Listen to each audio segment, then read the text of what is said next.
करता था। ऐसा हाथी श्वेत वर्ण का सफेद रंग का जो है मतवाला हाथी था, उसके अंदर जो है 10,000 हाथियों के बराबर बल था।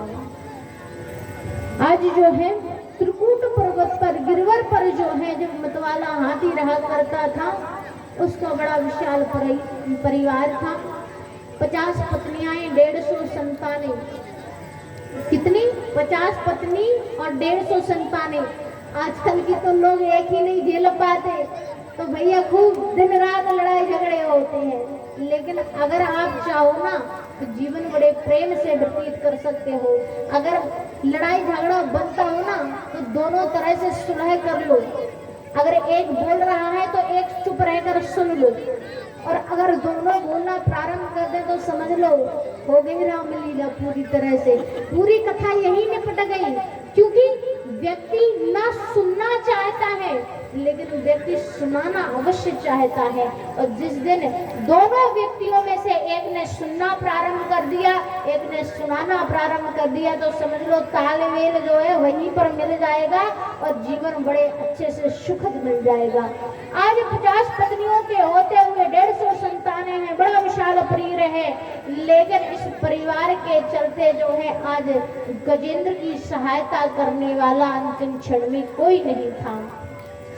जब नदी में स्नान करने के लिए आज गजेंद्र अपने परिवार सहित पधारते हैं, नित्य प्रतिदिन कीड़ा करने के लिए आते हैं, लेकिन समय बीतता है और समय बीतते जो है ग्राह आकर के आज गजेंद्र का, अर्थात ग्राह कौन है? मगर है, और ग्राह को कहा जाता है काल। एक काल रूपी ग्राह जो है आज गजेंद्र का पैर पकड़कर उसको खींचना प्रारंभ करता है, और आज गजेंद्र की शादी शक्तियां जो है क्षीण होती हैं, समाप्त होती हैं। ये आभास हुआ गजेंद्र को कि मेरे प्राण संकट में है। अपना सारा बल लगा दिया, लेकिन जो है नदी से बाहर नहीं निकल पाया। पत्नियों को आवाज दी, पत्नियों से कहा कि मेरी सहायता करो, मेरे प्राण संकट में है। 50 पत्नियों ने सूंड में सूंड लगाकर आज पति गजेंद्र की रक्षा करने का जो है जरा सा उत्साह बढ़ाया कि हाँ हम उनकी सहायता कर रहे हैं। लेकिन जब पत्नियों ने देखा कि इनके साथ साथ हम भी नदी में खिंचते चले जा रहे हैं, तो पत्नियों ने उसी क्षण जो है गजेंद्र का साथ छोड़ दिया, मुख मोड़ करके जो है लौट गई। आंखों में अश्रु की धारा बह रही है। गजेंद्र विचार कर रहा है ये वही पत्नियां हैं जिनके सभी कामों को मैं नित्य प्रतिदिन पूरा करता था। इनने कहा कि लाओ वस्त्र लाओ, मैं वस्त्र लेकर आया। इन्होंने कहा कि पहनने के लिए गहने लाओ, तो मैं गहने लेकर आया।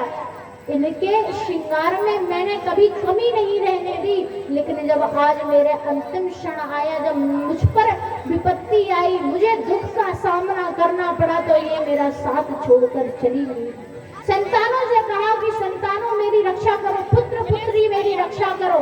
संतानों ने सूंड में सूंड लगाकर रक्षा करना चाहा, लेकिन संतानों का बल भी हार गया और पिता को मुंह मोड़कर जाने लगे। पिता ने कहा पुत्र मेरी सहायता करो, मैं ना रहूंगा तो तुम्हारी सेवा, तुम्हारी सहायता, तुम्हारा लालन पालन कैसे होगा?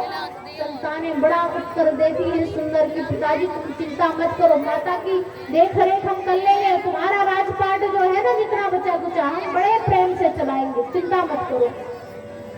इतना सुना गजेंद्र ने विचार किया ये वही संतानें हैं कि जिनके लिए मैं भूखा रह करके इनको भोजन कराया, ये वही संतानें हैं। देख लो ये संसार है, यहाँ संसार में कोई किसी का नहीं होता है, लेकिन जब कोई किसी का नहीं होता है तो उस समय जो है गोविंद सबके होते हैं। लेकिन गोविंद को पाने के लिए गोविंद के चरणों में समर्पित होना पड़ता है। आज एक जौ के समान जो है सूंड रह गई, सांस लेने तक की जो है एक सूंड के छिद्र का जो है लह गया कि आप सांस बस ले सकते हो, पूरा शरीर जो है नदी में जल में डूब गया।